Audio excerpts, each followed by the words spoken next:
Hey there everyone, welcome to the final boss in the Beefalo Boss fighting series. That is, unless they add another boss after Celestial Champion, but that's besides the point. As you can probably guess, we are doing Celestial Champion today. Now, Celestial Champion is pretty tough. He's got a lot of prep time, and he's got a lot of phases as well. So, starting with the prep time, there are 6 lunar pieces that you need to find in total. 3 are found on the lunar island itself, 2 are found using the astral detector over the mainland, and one of the last pieces being spawned from the Crab King, which is a prerequisite for this fight. Once you have gotten all the lunar pieces together, you will have to build them in close proximity to each other somewhere on the lunar island itself. Once completed, the lunar pieces will summon a mysterious energy in which you will have to gather a bunch of materials in order to craft the lunar siphonator over it. Now, I won't explain what materials you will need, as they'll be on screen. With that being said, before the fight starts, I have taken the best clips from each fight that I've done, as I've done this fight multiple times. As well as with the loadout today, we have the ordinary Beefalo with the war saddle, of course. We're also using the bone helmet to avoid the gestalts during the fight, as you don't want to get your Enlightenment meter super high. As well as we're taking the weather paint, but the weather paint is optional, it just helps the fight move along faster. And not to mention we need to bring healing items for the Beefalo. So, Celestial Champion has 3 phases in total, and each new phase comes with new attacks and a new max HP. So phase 1 of Celestial Champion has 10,000 HP and attacks mainly by rolling towards you. Now this is by far the easiest phase, as dodging his attack isn't very hard, as you can kind of just move in random directions and dodge it. And since you're fighting on a Beefalo, it shouldn't be that hard to move out of the way. After rolling though, Celestial Champion will pause for a bit before doing a multi-slam attack on the ground. During this pause though, you can attack 6 to 10 times before needing to kite. It just depends on how far you are when he's done rolling. After the multi-slam attack, Celestial Champion will walk around for a bit before repeating its roll attack move. During this time, you can actually squeeze in a few more hits if you're feeling confident enough, about 3 to 6 hits in before Celestial Champion starts to roll again. After reaching 8,000 HP or below, Celestial Champion will gain a new attack. This attack will make him occasionally sit in place and spawn a bunch of gestalts, or sleepy ghosts, around him. Now these fire off in random directions, so it's best to just keep your distance. While Celestial Champion is rooted in place for the duration of the gestalt attack, he actually gains an 80% damage resistance during that time. While you can actually get in a few hits before and after the Gestalt attack starts and ends, it doesn't really matter too much because of the damage resistance, but damage is damage though, so it's up to you. With that being said, repeat until phase 1 is defeated, and I will see you guys at phase 2.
Defeating Phase 1 will cause it to collapse, and after a few seconds will transform into Phase 2. Phase 2 has a new set of attacks, as well as a new max HP of 13,000. Don't worry about the time skip here, again I took this from a different clip. So, Celestial Champion gains a spin attack that follows you and it can match your speed. This can be avoided by running in a straight line and not getting too far. Honestly, I think the Beefalo kind of messes up with its speed, but it is what it is. After the spin attack, Celestial Champion will attack afterwards. This can either be a spike attack or the Gestalt attack. The spike attack is a new attack gained in Phase 2 in which Celestial Champion will slam the ground, causing Moonglass spikes to appear and damage anything if you are standing on top of it. To avoid the spikes, I recommend getting some distance as the spikes have a limited range. The Moonglass spikes can also be mined with a pickaxe, but this cannot be done on a Beefalo, of course. The spikes will eventually disappear on their own. Phase 2 Celestial Champion also has a Gestalt attack. Unlike Phase 1 though, this version is smarter and Celestial Champion will actively aim towards you. The Gestalts can be avoided though by moving out of the way, as they take a little bit to reach you. The last attack Celestial Champion gains in Phase 2 is a basic leg slam attack. This is the least deadly of all the attacks as it's really just a basic leg attack, nothing new. Now the key to beating Phase 2 of Celestial Champion is kinda similar to how Claws works, as where you just want to find out his attack patterns and kind of predict what move he's going to use next, as a lot of his stuff is pretty predictable. After most attacks though, you can squeeze in like a few hits, like 2 to 4. But after the leg slam attack, you can actually squeeze in 6 to 8 hits. Just the basic leg slam, none of the other ones. But other than that, you really want to mind your surroundings, as this phase takes up a lot of room. The leg spin attack can be super deadly, so you want to make sure you're not running into the edge of the island, or if you're running into structures that you've built on the lunar island as well, as it is pretty destructive also. Another thing to remember when learning Celestial Champion's attack patterns in Phase 2 is that Celestial Champion likes to attack right after his spin attack move, so make sure you don't get too close to when that happens. As well as don't forget to reset your Beefalo after every phase. This is an important tip as this fight is super long, it can take multiple days. If you don't jump off your Beefalo and then jump back on in between phases, you can potentially get kicked off your Beefalo, which can cause death to either you or your Beefalo. With that being said, repeat until Phase 2 is done, and I will see you at Phase 3.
Defeating phase 2 will cause it to collapse, and after a few seconds will transform into phase 3, the final phase of Celestial Champion. Again, a new set of attacks and a new max HP of 14,000. Now this phase is the most difficult and can be the longest part of the fight, depending on how you go about it. In this phase, Celestial Champion will fly away from you now, instead of actually attacking towards you. Because of this, there's no set number of hits for this phase. This is the phase I recommend having Beefalo healing foods for, as it can be the most deadly. The Weather Pain is also for this phase as well, but it's optional as it just shortens the length of the fight. For this phase, Celestial Champion gains the ability to fly, as I said earlier, and will occasionally spawn Enlightening Snares or Sleepy Crystals around the area. While the Enlightening Snares don't do any damage, they can put anything to sleep after a few hits, and this only happens if they're glowing, otherwise they are harmless when they're not glowing. The Enlightening Snares can also be mined with a pickaxe, but again, you can't do this on a Beefalo. While the Enlightening Snares can't damage you if they're already on the ground, they can, however, damage you if they fall on top of you if they're being spawned by Celestial Champion. Since getting put to sleep kicks you off your Beefalo, I recommend waiting this part out if they're all glowing around him, as getting kicked off your Beefalo can basically mean you're dying. This is what the Weather Pain is for, as you can just sit from afar and just get extra chip damage in, otherwise you'll have to wait. Celestial Champion also gains a new main attack in this phase, in which he will fire lasers at you. Now there are two different patterns that Celestial Champion can fire them at. One is in a bunch of semicircles which look similar to a Wi-Fi pattern, and the other one being 3 straight lines, similar to how Winter Feast's Earclap's laser attack works. Now the lasers attack twice, once being fired initially and the second time for a second explosion. These can destroy structures, including its own Enlightening Snares, and lasers can be kind of hard to dodge, not gonna lie. He kind of shoots them with decent accuracy, but they do have limited range. While the lasers have limited range, be wary though that the range is very big still, so he can kind of snipe you from a distance. The best way I found to dodge these lasers is just to kind of get in close to him, as usually there won't be that many lasers if you're up close, and it's kind of easier to dodge up close as well. Don't ask me why, it just kind of is. Just like the other phases, Phase 3 Celestial Champion also has a Gestalt attack. This one is even more sophisticated, as it will create a ring around itself and attack any or all players who are inside with Gestalts. Now this lasts for 30 seconds or until all players leave the ring, and these Gestalts can also put you to sleep if hit by too many. During this time, Celestial Champion will also swing the crystals around its head, around its body, to prevent you from meleeing it during its said time. The best way to avoid this Gestalt attack is again to just leave the ring as soon as you see it, as leaving the ring will cause the attack to end early. The last attack Celestial Champion gains in Phase 3 is the crystal move from the Gestalt attack, and except this time it's just without the Gestalts.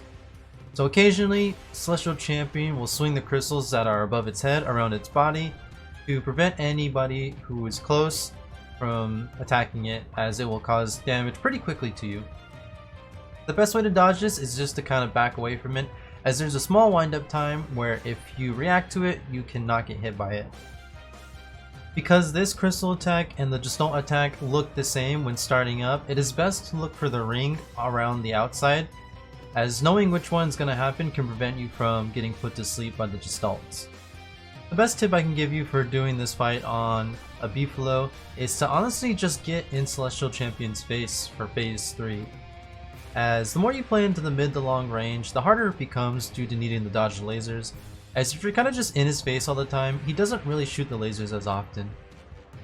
Again, if you're playing this part without the Weather Pain, you will kind of have to wait out the Enlightening Crystals, as there really is no way to deal with them, because you can't really mine them on a Beefalo. I mean, if you wanted to jump off and walk into his range to mine the crystals, be my guest, but I didn't do it. Towards the end of the video, you'll see I actually ran out of uses on my Weather Pain, so I kind of just sit and wait out the Enlightening Crystals. But if you get far enough away, you can always just get off your Beefalo and heal. I do it multiple times, as again, the lasers don't shoot that far. And you won't have to worry about Celestial Champion chasing you during this part of the fight, as he runs away from you in Phase 3 versus the other 2 phases. Don't forget to have a lot of Beefalo healing foods at the ready, because Celestial Champion does do a lot of damage. And just repeat until Celestial Champion is defeated. With that being said, this is the last of the Beefalo Boss videos. or at least until Clay decides to add another boss mob to the game. Maybe this series changed your viewpoints on Beefalos and maybe seeing them as more viable? If not, that's okay, it's just a different way of fighting. I hope you all enjoyed the series, thanks for watching, and take care everyone.